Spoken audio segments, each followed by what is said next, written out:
কালকে ছিল ভারত বনাম আফগানিস্তানের প্রথম ওডিআই।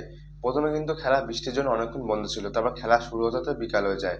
তারপর খেলা যখন শুরু হয় সেখানে কিন্তু ভারত টসে জিতে বল করার সিদ্ধান্ত নেয়। তারপর আফগানিস্তান যখন ব্যাটে আসে সেখানে কিন্তু আফগানিস্তান 24 ওভার 5 বলে 194 রান করে। আর সেই রান ভারত খুব সহজে চেস করে দেয় 22 ওভার 5 বলে।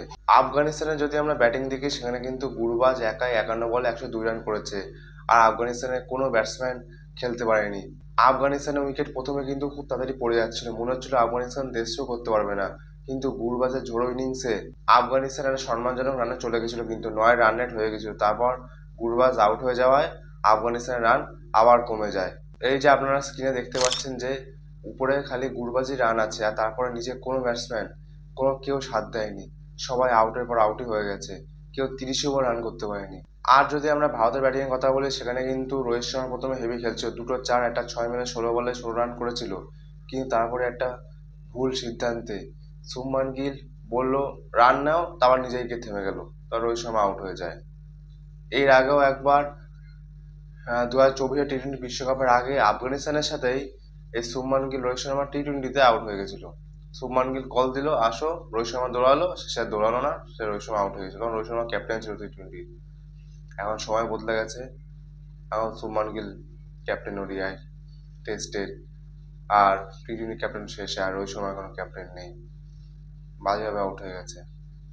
গৌতম গম্ভীর তো খুব খুশি হচ্ছে, পরে বলে দেবে এখন রোহিত শর্মা রান হচ্ছে না, বাদ দিয়ে দাও।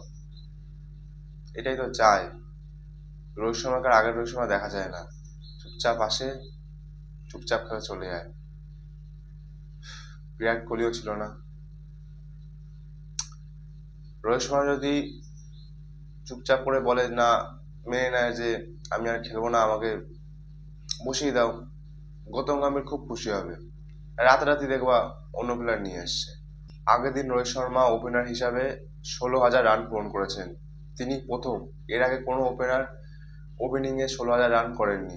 আর বোলিংয়ে কিন্তু সবাই ভালো বল করেছে। আগের দিন দুটো বলার নতুন ডেবিউ করেছে। গুরুর ব্রায়ার 4 ওভার 5 বল করে 27 রান দিয়ে 3টে উইকেট নিয়েছেন তিনি। হর্ষ দুবে 5 ওভার 47 রান দিয়ে 3টে উইকেট। এই গুরুর ব্রায়ার, হর্ষ দুবে, প্রসিদ্ধ কৃষ্ণা, ওয়াশিংটন সুন্দর সবই কিন্তু গুজরাটের বলার। এখন ক্যাপ্টেন শুভমান গিল গুজরাটের ক্যাপ্টেন, সমস্ত বলার ব্যাটার গুজরাটের বেশিরভাগই দেখতে পাবে। একটা সময় ছিল যখন MS ধোনি ক্যাপ্টেন্সি করতো, তখন চেন্নাই হবে নিজের পছন্দের প্লেয়ার MS ধোনি নিতেন।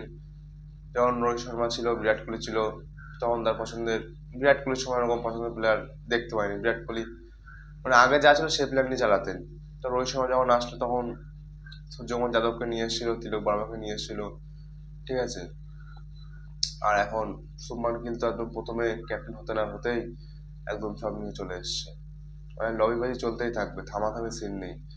এখন অন্যান্য টিমের IPL এর প্লেয়াররা যতই ভালো করুক না কেন, চান্স কিন্তু গুজরাটের প্লেয়াররাই পাবে। আর আগের দিন খেলা কিন্তু বৃষ্টির জন্য 50 ওভারে হয়নি, 25 ওভারে হয়েছে, এটা কিন্তু বলতেই ভুলে গেছিলাম, শেষ বেলায় বলে দিলাম, ঠিক আছে।